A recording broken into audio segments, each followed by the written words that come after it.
السلام علیکم day reader and listeners, Urdu novels library میں آپ کا ڈھیر سارا ویلکم۔ میں ہوں ہدا عنکبوت بائی نور راجپوت کی لاسٹ ایپیسوڈ کا پارٹ 4 لے کر حاضر ہوئی ہوں۔ اگر آپ نے ابھی تک میرے اس چینل کو سبسکرائب نہیں کیا تو جلدی سے بھی سبسکرائب کر دیں، لائک اینڈ شیئر کریں اور اپنی رائے کامنٹ باکس میں لازمی دیں۔ تو چلیں سٹارٹ کرتے ہیں۔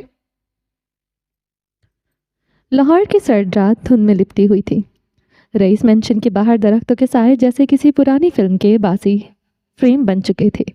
گیٹ سے اندر آتی کار کی ہیڈ لائٹ نے دھند چیرتے ہوئے لمحہ بھر کو صحن روشن کیا اور پھر ملک جا اندھیرا ایک بار پھر پوری شان سے لوٹ آیا۔ رئیس نے آہستہ سے گاڑی کا دروازہ بند کیا، سانس نے بھانپ نکلی اور اس نے کالر ٹھیک کرتے ہوئے مینشن کی طرف قدم بڑھائے۔ سنگ مرمر کے فرش پر اس کے قدموں کی چاف ویرانے میں گونج رہی تھی۔ انداز ہمیشہ کی طرح مضبوط، مگر چہرے پر ایک تھکن جو برسوں کی بوجھ سے جنم لیتی ہے۔ مینشن کا دروازہ کھلتے ہی لاؤنج کی مدھم روشنی نے اس کا استقبال کیا۔ چمنی میں آگ جل رہی تھی، ہلکی سی لکڑیوں کی چٹخ سنائی دیتی تھی۔ اسی روشنی میں ویل چیئر پر بیٹھے احمد اورنگزیب صاحب دیے چہرے کے نقوش نمایاں ہوئے۔ چہرہ بوڑھا ضرور تھا مگر وقار ابھی تک قائم تھا۔ آنکھوں میں وہی سرد سی روشنی، مگر آج روشنی میں کچھ اور بھی تھا۔ شاید انتظار۔ رئیس ایک لمحے کو رکا۔ اس نے اپنے دادا کو دیکھا جو اور پھر بنا کچھ کہے سلام کرتے ہوئے سیڑھیوں کے سمت بڑھ گیا، مگر پیچھے سے ایک مانوس مگر بوڑھی آواز گونجی، کیا تمہارے پاس میرے لیے وقت ہے؟ یہ صرف ایک جملہ نہیں تھا، یہ برسوں کی دوری کا نوحہ تھا۔ رئیس کے قدم جیسے زمین میں پیوست ہو گئے۔ یہ التجا بھی تھی اور شکوہ بھی۔ وہ پلٹا، آہستہ سے کوٹ اتارا، صوفے کی پشت پر پھینکا، پھر کف فول کرتے ہوئے کرسی کھینچ کر بیٹھ گیا۔ جی بولیں۔ آواز میں نرمی تھی مگر اندر کہیں نہ کہیں ضبط چھپا ہوا تھا۔ اورنگزیب صاحب اسے دیکھتے رہے، کافی دیر تک بولے نہیں، جیسے وہ صرف اس کی آنکھوں سے وہ سب پڑھ لینا چاہتے ہو جو برسوں پہلے کہہ نہیں پائے تھے۔ رئیس کے چہرے کی وہ لکیر، وہ ہلکی سی تھکن، وہ خاموشی، سب کچھ ان کے دل میں تیز تیر بن کر اتر گیا تھا۔ یہ وہی بچہ تھا جسے وہ کبھی اپنے بازوؤں میں اٹھاتے تھے، وہی لڑکا جس کے لیے وہ دنیا جیت سکتے تھے۔ مگر پھر ایک دن سب کچھ بدل گیا۔ آفاق کے جانے کے بعد ان کے درمیان رشتے کی جگہ ایک دیوار نے لے لی، خاموشی کی، غلط فہمیوں کی اور زخموں کی۔ اور جب سچ سامنے آیا کہ رئیس کے ساتھ وہ سب کچھ ہوا جو کسی کے ساتھ نہیں ہونا چاہیے تھا، تو اورنگزیب صاحب کے دل میں ایک خوف سا جاگ چکا تھا۔ وہ اتنے برس صرف رئیس کو مجرم سمجھتے رہے جو کہیں نہ کہیں خود بھی مظلوم تھا۔ ان کی آنکھیں نمی سے بھر آئیں، مگر رئیس نے رخ موڑ لیا جیسے وہ اس کمزوری کو برداشت نہ کر سکتا ہو۔ انہیں اورنگزیب صاحب بہت عزیز تھے، ہمیشہ سے وہ اس کے دادا تھے۔ جس نام پر وہ اتراتا تھا وہ اسے انہوں نے ہی دیا تھا۔ وہ شکل و صورت میں بھی ایسا تھا، ان جیسا تھا۔ اس کی چال ڈھال، اس کا بیٹھنا اٹھنا سب ان کے جیسا تھا۔ پھر اتنی دور کیسے آ گئے؟ چمنی کی روشنی میں دونوں کے چہرے جگمگا رہے تھے، ایک وقت بادشاہ اور اس کا زخمی وارث۔ خاموشی کچھ دیر تک دونوں کے درمیان ٹھہری رہی، بس آگ کی چٹخ تھی اور دیوار پر ٹنگی گھڑی کی ٹک ٹک۔ پھر رئیس نے گہرا سانس لیا، کوٹ کی جیب سے سگار نکالا اور اسے جلا کر ایک کش کھینچا اور دھوئیں کے درمیان نگاہیں نیچے رکھتے ہوئے بولا، آپ ابھی تک سوئے کیوں نہیں؟ نیند نہیں آئی کیا؟ اور اورنگزیب صاحب کے لبوں پر ایک ہلکی سی مسکراہٹ آ گئی۔ بڑے دنوں بعد اس نے پوچھا تھا، اب آ جائے گی شاید، پر تم اتنے کب سے ہو گئے کہ میرے سامنے بیٹھ کر سگار پیو؟ انہوں نے لہجہ سخت کرنے کی کوشش کی۔ رئیس کے چہرے پر سزا ابھرا، لگتا ہے آپ نے مجھے غور سے نہیں دیکھا، ورنہ آپ جان جاتے میں کافی بڑا ہو چکا ہوں۔ یہ الفاظ مینشن میں گونجے تھے۔ منظر یہاں آہستہ سا ٹھہرا ہوا تھا، ہوا کے کسی سرد جھونکے کے ساتھ۔ دھند مینشن کے شیشوں پر دبیز ہونے لگی تھی، مگر اس رات برسوں کی ایک برف پہلی بار پگھلنے لگی تھی، خاموشی میں مگر واضح طور پر۔ چمنی کی آگ کے شعلے لرس رہے تھے، وقت جیسے رک گیا تھا۔ رئیس کے چہرے پر روشنی کے ہلکے زرد دھبے پڑ رہے تھے اور سامنے اورنگزیب صاحب اپنی ویل چیئر پر تھکے ہوئے مگر زندہ دل نگاہوں سے اسے دیکھ رہے تھے۔ ایک طویل خاموشی کے بعد وہ گویا ہوئے، آواز میں نمی بھی تھی، ندامت بھی، اور برسوں کی مجبوریوں کی ٹوٹ پھوٹ بھی۔ تم نے کبھی بتایا کیوں نہیں جو کچھ تمہارے ساتھ ہوا وہ سب تم نے اپنے سینے پر چھپا لیا؟ میں تمہارے اتنا قریب تھا مگر تم نے میرا اعتبار نہیں کیا، کیوں؟ رئیس نے آہستہ سے سر جھکایا، آواز بھاری تھی مگر ضبط شدہ۔ ہر تکلیف بتائی نہیں جاتی، ہر زخم دکھایا نہیں جاتا، کچھ زخم ایسے ہوتے ہیں جنہیں بولنے سے زیادہ چھپانے میں سکون ملتا ہے، اور کچھ درد ایسے جنہیں اگر لفظوں میں ڈھال دیا جائے تو وہ مر کر بھی زندہ رہتے ہیں۔ اورنگزیب صاحب نے گہری سانس لی، آنکھوں میں پسے دیوار پچھتاوا تیر گیا۔ بیٹے کی موت کے دکھ میں وہ پوتے کو بھول گئے۔ چند لمحے یوں ہی گزرے، پھر وہ گویا ہوئے، میں نے تمہاری زندگی برباد کر دی رئیس، میں نے تمہیں ہمیشہ کے لیے تنہا چھوڑ دیا، دوبارہ تمہاری مرضی پوچھے بغیر تمہارا رشتہ طے کر دیا، کبھی تم سے نہیں پوچھا تم کیا چاہتے ہو، تمہیں کبھی جینے نہیں دیا میں نے۔ یہ سننا تھا کہ رئیس کے ہاتھوں کی رگیں ابھر آئیں۔ وہ کچھ کہنا چاہتا تھا مگر ضبط کر گیا، چہرے پر ہلکی جنبش ہوئی مگر لب بند رہے۔ سگار یوں ہی جلتا رہا اس کے دل کی طرح۔ میں ایک قاتل سے بات نہیں کرنا چاہتا تھا۔ اورنگزیب صاحب کی آواز بھر آ گئی، میں نے خود کو یقین دلایا تھا کہ تم مینار کے قاتل ہو، میری نسل کے گناہ ہو، مگر ہر رات رئیس میں تمہاری تصویر دیکھتا ہوں۔ میں تم میں اپنے بیٹے کو ڈھونڈتا رہا، تمہارے انٹرویو سنتا رہا، وہی لہجہ وہی انداز گفتگو تم بولتے تھے تو لگتا تھا میرا بیٹا پھر سے زندہ ہو گیا، مگر میں نے انا کے ہاتھوں خود کو اندھا کر لیا۔ میں نے تمہیں سزا دی صرف اس لیے کہ میں خود اپنی نفرت کے بغیر جینا نہیں جانتا تھا۔ چمنی کی روشنی میں رئیس کے چہرے پر ہلکی نمی چمکی، آنکھوں کی خاموشی میں برسوں کی اذیت تھی۔ وہ اب بھی کچھ نہیں بولا، مگر اس کے چہرے پر پہلی بار وہ ادھورا سکون جھلکا جو کبھی مینار کے خیال سے بھی نہیں جایا تھا۔ تم نے جو کچھ سہا وہ کسی دشمن کے ساتھ بھی نہیں ہونا چاہیے، اور میں جو تمہارا سایہ ہونا چاہتا تھا تمہارا دشمن بن گیا۔ تمہارے اندر کا بچہ مر چکا تھا اور میں اسے خوف سمجھتا رہا۔ انہوں نے اپنی لرزتی انگلیوں سے میز پر رکھی چائے کی پیالی تھامی، ایک گھونٹ لیا اور نظریں جھکا لی۔ ان کی آواز جیسے سانس کے ساتھ پھسلتی گئی، مجھے آپ سے کوئی شکایت نہیں ہے، میں نے جو کیا خود کیا، آپ میرے کسی برے کام میں ملوث نہیں رہے، آپ خود کو قصوروار سمجھنا چھوڑ دیں، میں نے جو کیا اپنی مرضی سے کیا۔ اس میں جلتا سگار ایش ٹرے میں رکھ دیا۔ اورنگزیب صاحب اسے دیکھتے رہے۔ 42.5 سالہ مرد اس کے سامنے بیٹھا تھا، وہ جسے لوگ وقت کا بادشاہ کہتے تھے۔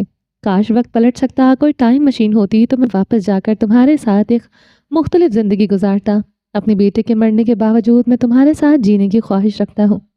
کاش کوئی ٹائم مشین ہوتی جو تم ایک عام انسان بنا سکتی۔ بادشاہ کبھی عام انسان نہیں بن سکتا۔ رئیس نے اس کی بات کی تردید کر دی، وقت کبھی نہیں پلٹتا۔ خاموشی پھر سے گہری ہو گئی۔ اورنگزیب صاحب نے اپنی چائے کی پیالی واپس دھر دی۔ اب میرے پاس وقت زیادہ نہیں بچا، بس اتنا چاہتا ہوں کہ اس جنگ کے اختتام پر تم زندہ رہو، اپنی سانسوں کے ساتھ، اپنے دکھوں سے آزاد۔ میں تمہیں زندہ دیکھنا چاہتا ہوں رئیس، میرے لیے زندہ رہنا۔ انہوں نے جیسے التجا کی۔ رئیس نے خاموشی سے ان کی طرف دیکھا، وہ آنکھیں جو برسوں بعد نرمی سے چمک رہی تھیں۔ اس نے صرف اتنا کیا کہ آہستہ سے کرسی سے اٹھا، اورنگزیب کے قریب آیا اور ان کے کندھے پر اپنا ہاتھ رکھ دیا۔ کچھ پل کے لیے دونوں نے ایک دوسرے کو دیکھا، نہ کوئی لفظ نہ کوئی وضاحت، بس دو آنکھوں میں وہ سب تھا جو پچھلے 26.5 سال میں کبھی نہیں کہا گیا۔ چمنی کے شعلے تھر تھرا کر مدھم پڑ گئے۔ باہر دھند کے پار صبح ہونے میں ابھی بہت وقت تھا، اور رئیس کی زندگی میں پہلی بار دھوپ کے آنے کی ہلکی سی گنجائش محسوس ہوئی۔ رات مزید گہری ہو چکی تھی۔ لان کے کنارے لگے درختوں سے اوس کے قطرے چھن چھن کر نیچے گر رہے تھے۔ ہوا میں نمی تھی اور فضا میں ایک عجیب سا سکون۔ فجر اپنے کمرے میں تھی، سامنے ڈریسنگ ٹیبل پر چند جیولری باکس کھلے ہوئے تھے۔ اس نے آئینے کے سامنے بیٹھے لپسٹک کی کیپ بند کی اور ایک لمحے کو خود کو دیکھا۔ ہیزل آنکھیں جیسے کسی سوچ میں ڈوبی ہوں، بال شانے کے اوپر سے نرم لہروں میں بکھرے ہوئے تھے۔ وہ ڈنر کے لیے تیار ہو رہی تھی۔ دروازے پر دستک ہوئی۔ اس نے چونک کر پلٹ کر دیکھا، ولی دروازے کے فریم سے ٹیک لگائے کھڑا تھا، سیاہ شرٹ کے اوپر گرے جیکٹ اور آنکھوں میں وہی الوہی سی چمک جو فجر کو غیر متوقع طور پر بھا گئی تھی۔ تو بیگم صاحبہ، آپ آج رات فری ہیں؟ اس نے وہی جملہ دہرایا جو صبح کہا تھا، مگر اس بار لہجہ نرم تھا، جیسے مذاق میں نہیں بلکہ کسی چاہت سے پوچھ رہا ہو۔ فجر نے آئینے میں دیکھتے ہوئے ہلکی سی مسکراہٹ دبائی۔ آپ وقت پر آئے ہیں، حیرت ہے۔ خیر، میں نے وعدہ کیا تھا اور جانتا ہوں توڑنے پر کسی بھی وقت ٹرمینیٹ ہو سکتا ہوں۔ وہ مسکرا کر کمرے میں داخل ہوا، میز پر رکھی چند جیولری پیسز پر نگاہ ڈالی۔ کیا میں مدد کر سکتا ہوں، یا پھر آپ چاہتی ہیں کہ میں صرف تعریف کروں؟ اس نے فجر کے پیچھے عین آئینے کے سامنے کھڑے ہوتے پوچھا۔ تعریفیں کرنے والے بہت ہیں ہسبینڈ۔ فجر نے گہری نظروں سے اسے آئینے میں دیکھا، لیکن سچ بولنے والے بہت کم۔ تمہیں کسی زیور کی ضرورت نہیں، جو بھی تمہارے قریب آتا ہے وہ خود اپنی چمک کھو دیتا ہے۔ لمحہ بھر کے لیے خاموشی چھا گئی. ولی کے الفاظ جیسے اس کے گرد فضا میں تیرتے رہے. وہ کھڑی ہوئی. نیوی بلو سوٹ کی نرم لہریں چلتی ہوئی زمین کو چھو گئیں. ایک لمحے کے لیے ولی نے اس کے بالوں میں سجے جیولڈ پن پر نگاہ ڈالی. وہ اکثر فارمل ہی رہتی تھی. شاید اسے عادت ہو گئی تھی. اب وہ اسے مسکرا کر دیکھ رہی تھی. کافی دن بعد مسکرا رہی ہو. وہ آہستہ سے بولا. دراز قد آئینے میں ان کا سراپا واضح ہو کیا. زندگی میں کچھ پل ایسے ہوتے ہیں جب انسان بھول جاتا ہے کہ وہ کس جنگ میں ہے. وہ آہستہ سے بولی. شاید آج رات ان میں سے ایک ہے. ولی نے لبوں پر ہلکی سی مسکراہٹ سجائی اور بس کی جانب ہاتھ بڑھایا. چلیے میڈم، آج رات جنگ نہیں صرف ڈنر ہوگا. فجر نے پرس اٹھایا اور اس کا ہاتھ تھامے دروازے سے باہر نکلی.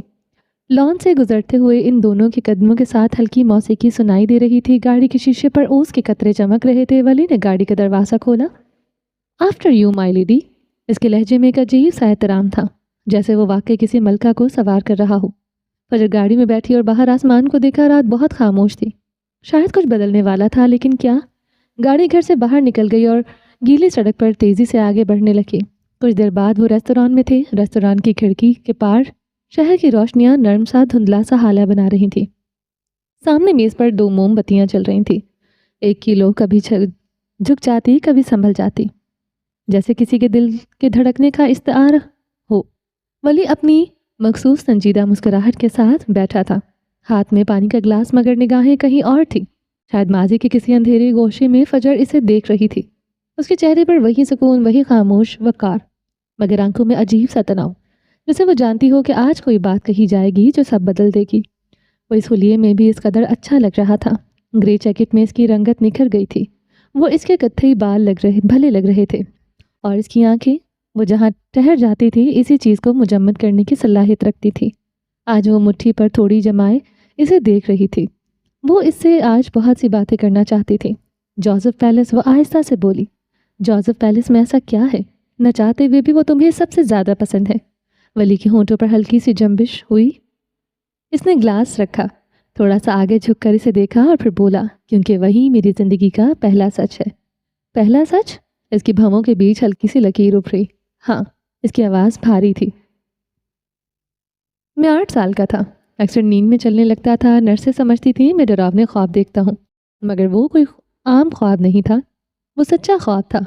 وہ جوزف پیلس ہی تھا جہاں میں اپنے اصل سے روشناس ہوا. وہ رکا.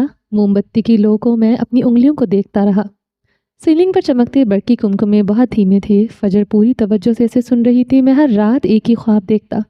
ایک آدمی زنجیروں میں بندھا ہوتا، تہہ خانے میں اندھیرا اتنا گہرا کہ سانس لینا مشکل لگتا. میں جاگتا پھر بھی نیند میں ہوتا، خود بخود چلتا ہوا نیچے جاتا اور ہر بار وہیں جا پہنچتا. اس کے ہاتھ، اس کے پاؤں، اس کی چیخیں، سب کچھ دیکھتا، مگر تب سمجھ نہیں آتا کہ وہ کون ہے. فجر نے آہستہ سے پوچھا. پھر تمہیں پتہ چلا؟ لہجے میں تجسس بھرا. ولی نے گہرا سانس لیا. ہاں، سالوں بعد، جب سب کچھ بدل گیا، جب میری قید شروع ہوئی، جب میں واقعی زنجیروں میں بندھا تھا، تب وہی خواب دوبارہ دیکھا، اور تب جانا کہ وہ شخص میں خود تھا. کتھئی آنکھیں ہیزل آنکھوں سے ٹکرائیں. فجر کے ہونٹ خشک ہو گئے. دل میں جیسے کسی نے نمک چھڑک دیا ہو. وہ جیسے ساکت رہ گئی. آنکھوں میں حیرانی ابھری. تو تم نے اپنے مستقبل کو بچپن میں دیکھا؟ اس کی آواز بمشکل نکلی. چہرے کا رنگ بدل چکا تھا. مستقبل کی ایک جھلک. وہ دھیرے سے بولا. وہ لمحہ ایسا تھا جیسے ہوا رک گئی ہو. دونوں کے درمیان میز پر صرف موم بتیوں کی زرد روشنی ناچ رہی تھی اور فضا میں ولی کے لفظوں کی گونج تیر رہی تھی. اس خواب کے بعد مجھے کبھی کچھ خواب نہیں آیا، جیسے نیند مجھ سے روٹ گئی ہو. مگر شاید خدا چاہتا تھا میں وہ ایک خواب یاد رکھوں، تاکہ جب زنجیر پڑے میں یقین رکھوں کہ یہ سب ایک منصوبہ ہے، ایک امتحان، ایک نشانی. فجر کی نظریں جھکا لیں. اندر کچھ عجیب سا احساس جاگا تھا. اور تب تمہیں دین پر یقین آیا؟ ولی نے اس کی جانب دیکھا. وہ نظر نرم تھی، مگر اس کے اندر کہیں گہرا سمندر تھر تھرا رہا تھا. یقین بہت پہلے آ گیا تھا. تب خود پر رشک آیا تھا، کیونکہ کوئی عام انسان اپنی زندگی کے کسی اہم حصے کو ایسے نہیں دیکھ پاتا.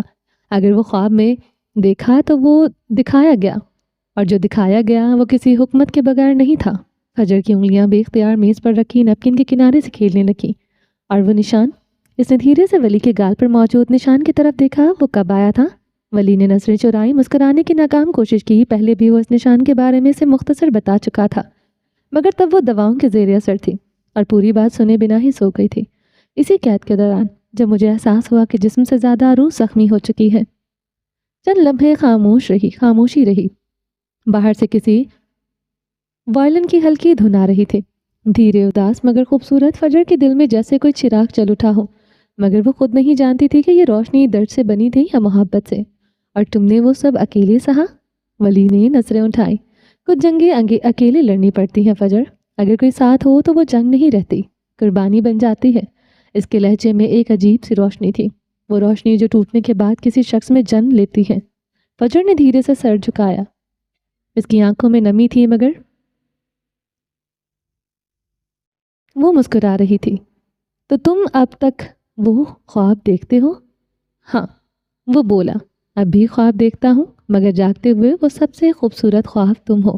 اس کا لہجہ ہر جذبے کو مات دے رہا تھا. ریستوران میں مدھم روشنی تھی، میز پر جلتی موم بتیاں اب مدھم ہو چلی تھیں، مگر ان کی لو اتنی تھی کہ فجر ولی کے چہرے کا ہر نقش صاف دیکھ سکتی تھی. وہ نشان جو کبھی گہرا، وحشی اور سخت لگتا تھا، اب جیسے اس کی شخصیت کا ایک نرم خوبصورت حصہ بن چکا تھا. جلد کے رنگ میں کھلا ہوا مگر پھر بھی واضح. فجر کے چند لمحے اسے دیکھتے گزار دیے تھے. ولی کی آنکھیں پرسکون تھی، جیسے سب کچھ بتانے کا وقت آ گیا ہو. یہ نشان، وہ دھیرے سے بولی، اب پہلے جتنا گہرا نہیں لگتا. ولی نے سر چکایا، ہلکا سا مسکرایا. ہاں، وقت نے اسے جلد کا حصہ بنا دیا. مجھے اس نشان کی پوری کہانی جاننی ہے، وہ امید سے اسے دیکھتے ہوئے بولی. وہ لمحہ بھر رکا، اسے دیکھتا رہا اور پھر گلاس میں موجود پانی کو گھماتے ہوئے کہا، یہ نشان مجھے نافرمانی کی سزا کے طور پر ملا تھا. فجر کی پلکیں لرز گئیں. نافرمانی؟ ڈیڈ کو انکار پسند نہیں تھا.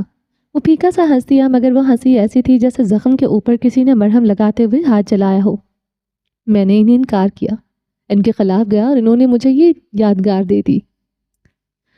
اس کے چہرے پر ایک نرم چمک سی تھی، جیسے وہ اب اس درد کو قبول کر چکا ہو. مگر فجر کا دل وہ لمحے میں ساکت ہو گیا. اس کے ذہن میں مینار کا چہرہ ابھرا، وہی ظالمانہ آنکھیں، وہی سرد لہجہ. اس کے ساتھ بھی تو یہی ہوا تھا. نافرمانی کی سزا مینار نے اس کی روح جلائی تھی، اس کے خوابوں کو راکھ کر دیا تھا. وہ دونوں ایک جیسے زخموں کے وارث تھے، بس کہانیاں الگ تھیں. فجر نے گہرا سانس لینا چاہا، مگر حلق میں کچھ اٹک گیا. آنسو گلے تک آ کر ٹھہر گئے. اس نے نظریں چکا لی. کچھ اذیتیں کبھی مٹائی نہیں جا سکتی. اس کے الفاظ بس سرگوشی کی طرح نکلے. ولی نے اس کی طرف دیکھا. اس کی نظریں جیسے ایک ہی لمحے میں فجر کے اندر تک اتر گئیں، جبکہ فجر نے بمشکل سانس لیا اور آہستہ سے بولی، تم چاہو تو یہ نشان مٹ سکتا ہے، سرجری سے آسانی سے چلا جائے گا، اور شاید اس کے ساتھ تمہاری تکلیف بھی. وہ اسے اذیت سے نکالنا چاہتی تھی، جبکہ ولی کے لبوں پر ہلکی سی مسکراہٹ آ گئی. اس نے آہستہ سے میز پر رکھا فجر کا ہاتھ اٹھایا اور بڑی نرمی سے اسے اپنے لبوں سے چھو لیا. مجھے یہ نشان بہت عزیز ہے بیگم. اس کی آواز میں ایک عجیب سا ٹھہراؤ تھا، جیسے کسی نے اندر کے طوفان کو قابو کر لیا ہو. کیونکہ یہ مجھے یاد دلاتا ہے کہ میں قائم رہا، اور یہ بھی کہ یہ محبت کے عوض ملا، اور تم نے مجھے اسی نشان کے ساتھ قبول کیا. فجر کے لب ہالے سے کھل اٹھے، مگر کوئی لفظ نہ نکلا. وہ بس اسے دیکھتی رہی. وہ چہرہ، وہ سکون، وہ زخم جو وہ خوبصورتی بن گیا تھا. وہ دھیرے سے بولی، کیا میں، آواز بہت آہستہ نکلی، کیا میں اسے چھو سکتی ہوں؟ ولی کے چہرے پر حیرت ابھری، نرمی آئی. پھر اس نے ہاتھ بڑھا کر فجر کی کرسی کو اپنی جانب کھینچا. اس کی جانب جھک گیا، اپنا چہرہ اس کے قریب کر لیا. اتنا تو وہ دونوں ایک دوسرے کی آنکھوں میں اپنا عکس دیکھ سکتے تھے.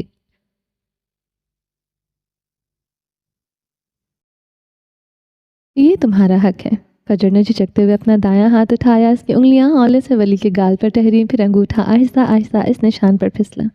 وہ نرم جلد، مگر اس کے نیچے چھپی صدیوں کی تکلیف جیسے انگلیوں کے لمس کے بولنے لگی ہوں. بہت درد ہوا ہوگا نا؟ اس کی آواز لرز رہی تھی، آنکھوں میں نمی کی ہلکی چمک تھی. ولی نے اس کا ہاتھ تھام لیا، نرمی سے مگر مضبوطی سے. اب نہیں ہوتی. وہ پھر سے مسکرایا. اس کے بالوں کے ایک آوارہ لٹ کو کان کے پیچھے کیا اور بہت دھیرے سے بولا، درد ختم ہو جاتا ہے جب کوئی اسے محسوس کرنے لگے، اور تم یہ محسوس کر چکی ہو. فجر اپنی پلکوں پر لرزتی نمی پی گئی اور پھر مسکرا دی. ایک ایسی مسکراہٹ جس میں شکر بھی تھا، سکون بھی، اور شاید وہ محبت ہی بھی جس کا اعتراف کسی لفظ کو ضرورت نہیں ہوتی. ولی نے اس کے ہاتھ پر ہلکی سی گرد بڑھا دی. یہ نشان میرا ماضی ہے اور تم میرا حال. ریستوران کی موم بتیاں پوری طرح بجھ چکی تھیں، مگر ان کے درمیان جو روشنی تھی وہ کبھی بجھنے والی نہیں تھی. میز پر اب سادہ مگر لذیذ سا کھانا رکھا تھا. گرم سوپ کی بھاپ میں رات کی نمی گھل رہی تھی، وہ اور پس منظر میں بجتا وائلن ان کے درمیان خاموش الفاظ کا ترجمہ کر رہا تھا.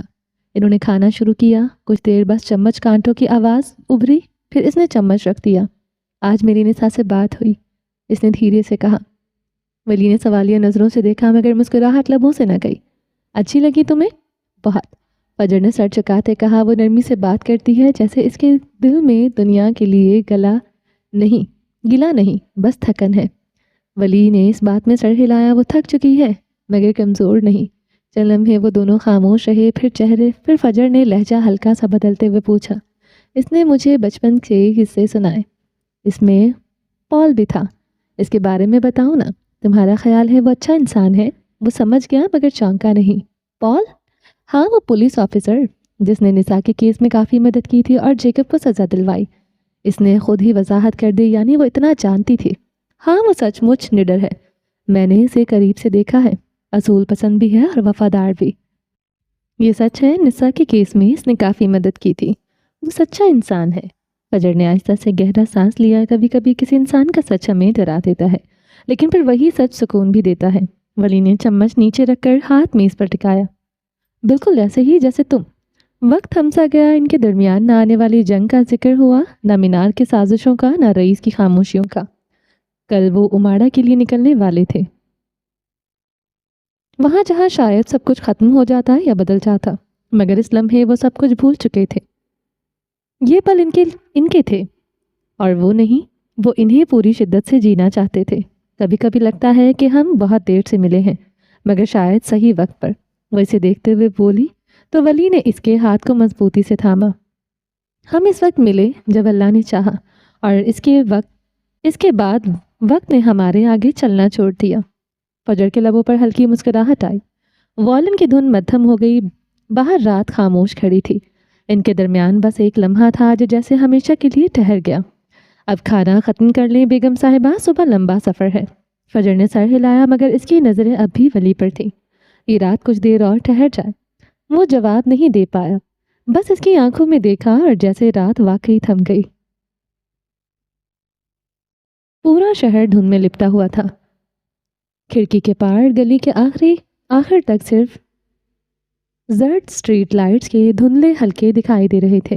ایسا لگتا تھا جیسے وقت خود تھم گیا ہو، سانس روک کر کسی تحریر کے مکمل ہونے کا انتظار کر رہا ہو۔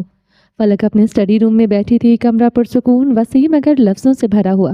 دیوار پر لگی کتابوں کی قطاروں میں چند غیر مبتوعہ مسودے اپنی باری کے منتظر تھے۔ لکڑی کی میز پر سفید لیمپ کی مدھم روشنی پھیل رہی تھی۔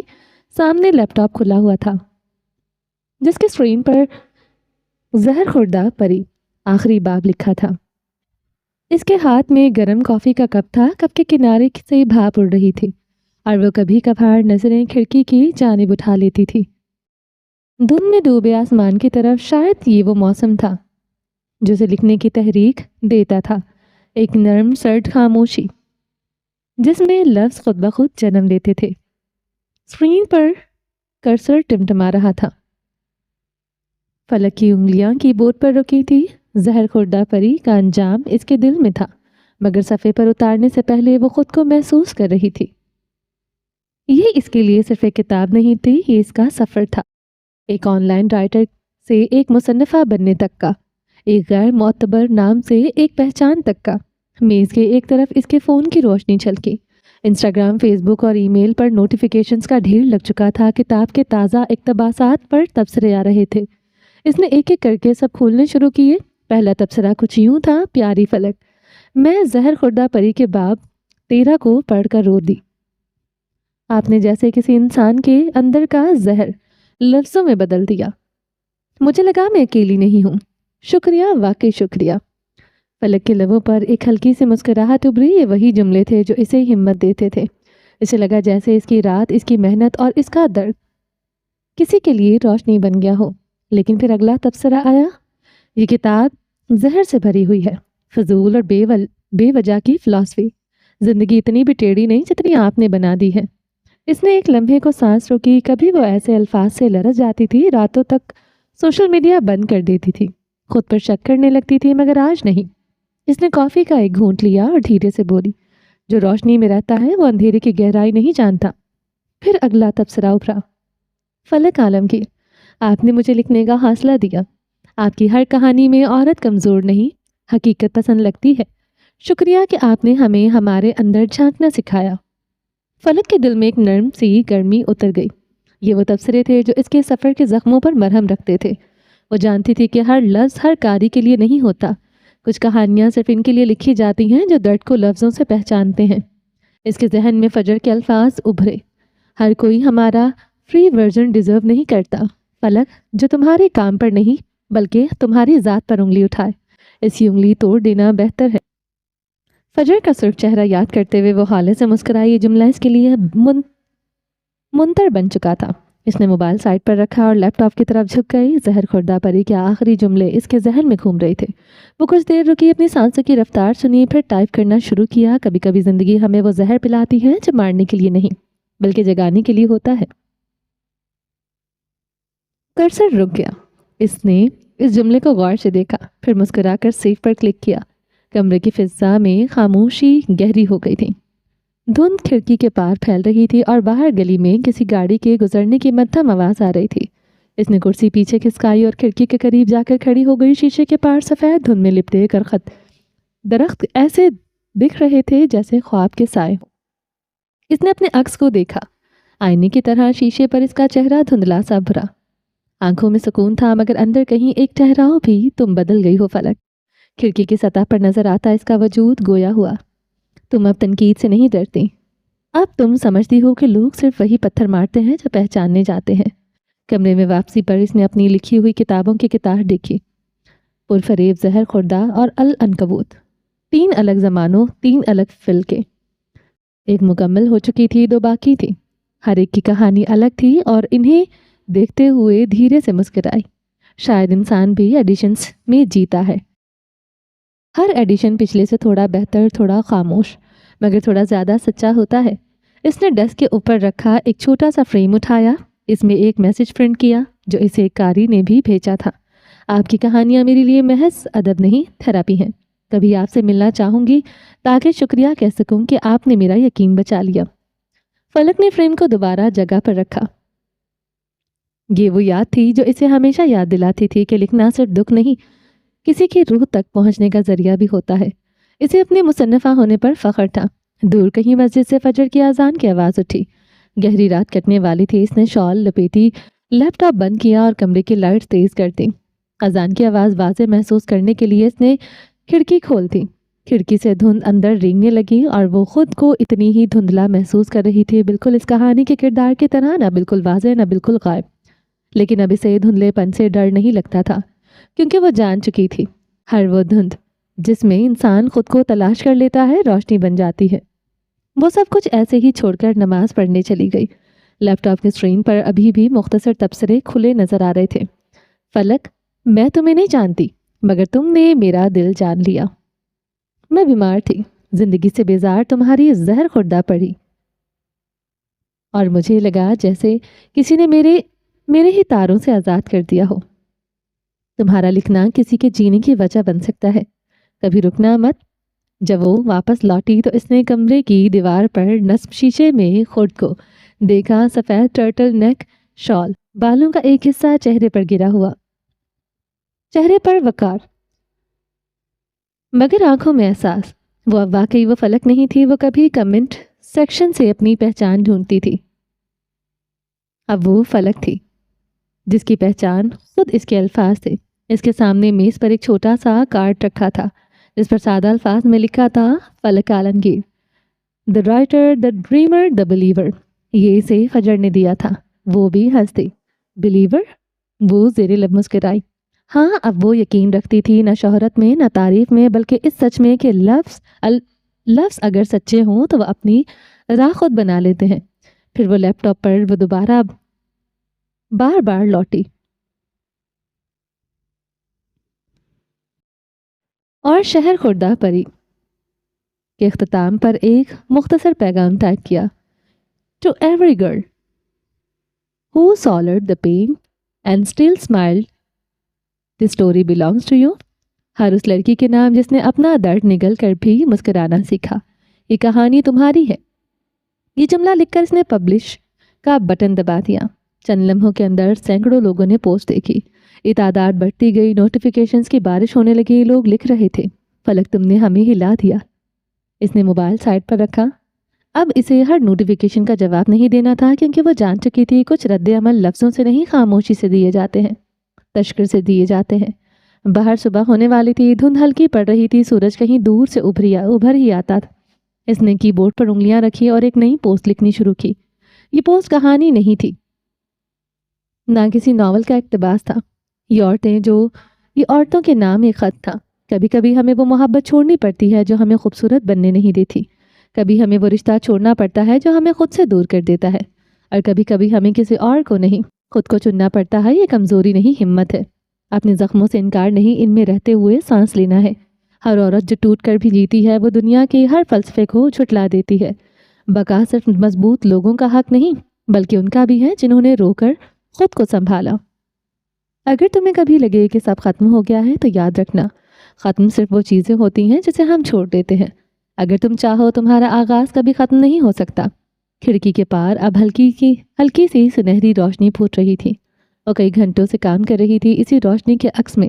اسے اپنی پرانی چند دن پہلے والی زندگی یاد آئی، وہ راتیں جب وہ تنہا تھی، ٹوٹ چکی تھی اور سوچتی تھی کہ اس کی کہانی شاید ختم ہو چکی ہے۔ مگر نہیں، کہانی ختم نہیں ہوتی، بلکہ وہ ایک نیا باب لکھنے جا رہی تھی جس میں کوئی ہیرو نہیں، کوئی انجام نہیں، صرف وہ خود تھی۔ وہ اپنے لیے چائے بنا لائی تھی، آہستہ سے چائے کا پہلا گھونٹ لیا اور آئینے میں دوبارہ دیکھا۔ اب اس کے چہرے پر وہ اطمینان تھا جو صرف خود کو چننے سے آتا تھا۔ پھر آہستہ سے اس نے زیر لب کہا، جو عورت خود سے محبت کرنا سیکھ لے وہ کسی زہر، کسی جدائی، کسی سرد دسمبر سے نہیں ڈرتی۔ کمرے میں مدھم روشنی تھی، جیسے دیواروں پر سایوں نے بسیرا کر رکھا ہو۔ وہ کھڑکی کے قریب کھڑی تھی، اس کے سیاہ گھنگریالے بالوں کی لٹیں نرم ہوا میں ذرا ذرا ہل رہی تھی، اور وہ چپ چاپ سامنے میز پر رکھی ایک تصویر کو دیکھ رہی تھی، پرانی قدیم شدہ تصویر جس میں مراج الدین اور ترنم بیگم کے چہرے ایک زمانے کی کہانی سمیٹے ہوئے تھے۔ یہ تصویر اس کی پرانی دنیا کا واحد باقی ماندہ ٹکڑا تھی، وہ دنیا جو اس نے خود اپنے ہاتھوں سے جلا دی تھی۔ اب صرف یہ فریم بچا تھا، اور اس فریم میں بندہ وہ محبتیں، وہ سائے جو اب اس کے وجود سے میلوں دور جا چکے تھے۔ وہ دیر تک تصویر کو دیکھتی رہی، پلکیں جھپکی، مگر اندر آنکھیں خالی تھیں، دھوئیں جیسی آنکھیں جن میں نہ روشنی تھی نہ اندھیرا، بس ایک رکی ہوئی سانس جو برسوں سے نہیں چھوڑی گئی تھی۔ تم کیوں آئی ہو مینار؟ تمہیں واپس نہیں آنا چاہیے تھا۔ اماں کی وہ آواز جسے اچانک فضا میں گونجی، یہ وہی جملہ تھا جو اس نے حالیہ اپنی ماں سے آخری بار سنا تھا۔ مینار کی پلکیں لرزیں، مگر اس نے آنکھوں میں نمی کو جگہ نہ دی۔ چہرے پر ایک لمحے کے لیے دکھ کی ایک لہر گزری، مگر فوراً ہی ضبط کے نیچے دب گئی۔ اس نے تصویر آہستہ سے واپس میز پر رکھی، پھر گہری سانس لی، جیسے دل پر بوجھ رکھ کر سانس لینا بھی تو ایک فن ہو۔ اسی لمحے دروازے پر ہلکی سی دستک ہوئی۔ مینار نے سر اٹھائے بغیر کہا، اندر آ سکتی ہو رشنا؟ دروازہ کھلا، میڈم رشنا اندر داخل ہوئی۔ فیشن اور ایجوکیشن کی دنیا میں ایک ٹھوس صاف گو اور سخت عورت۔ مینار پلٹی، میڈم رشنا کی نظریں مینار پر رک گئیں، جیسے وہ پہلی بار اسے دیکھ رہی ہوں۔ تم میں اور فجر میں اتنی مماثلت ہے کہ کبھی کبھی بے یقینی لگتی ہے۔ ان کے لہجے میں حیرت تھی، شاید تھوڑا سا خوف بھی۔ مینار کے لبوں پر ہلکی مسکراہٹ ابھری، وہی پراسرار مسکراہٹ جو چہرے پر آتی ہے مگر آنکھوں تک نہیں پہنچتی۔ مماثلت؟ اس نے دھیرے سے کہا، کچھ چیزیں قدرت طے کرتی ہے اور کچھ میں خود طے کرتی ہوں۔ رشنا نے اسے بغور دیکھا۔ تم نے خود کو بہت پرفیکٹ رکھا ہے مینار، ہر انداز، ہر لفظ، جیسے تمہارے اندر کوئی خامی ہو نہیں۔ تم اتنی پرفیکٹ کیسے ہو؟ مینار نے ایک قدم آگے بڑھا۔ خامیاں میں نے دفنا دی ہیں رشنا، احساسات کے ساتھ، اور تم جانتی ہو دفن چیزیں کبھی مرتی نہیں، وہ وقت پر سانس لینا شروع کر دیتی ہیں۔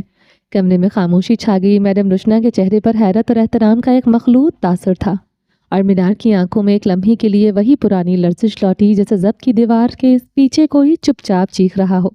مگر اگلے ہی لمحے وہ دوبارہ وہی مینار تھی، سیاہ جیکٹ میں ملبوس، اپنی کمزوریوں کو جلا کر راکھ بنا دینے والی عورت۔ اس نے میز سے فائل اٹھائی۔ میٹنگ شروع کرتے ہیں۔ جذبات کا وقت ختم ہوا، اب حساب کا وقت ہے۔ میڈم رشنا نے اس بات میں سر ہلایا اور سامنے صوفے پر ٹک گئی۔ یونیورسٹی کے وسیع لان کے پار جب میڈم رشنا چلتی تھی تو ہر قدم میں ایک ناپ تولی ہوئی متانت تھی، ایک پراسرار سکون ہوتا تھا۔ فیشن ڈیزائننگ کی دنیا میں وہ میڈم رشنا وقار کے نام سے جانی جاتی تھی، ایک ایسی استاد جو تخلیق اور نظم کے امتزاج کی علامت سمجھی جاتی تھی۔ ان کا قیمتی لباس، گہری نظریں اور ایسا لہجہ جو اعتماد پیدا کرتا تھا ان کی پہچان تھا۔ مگر اس کے ان پرسکون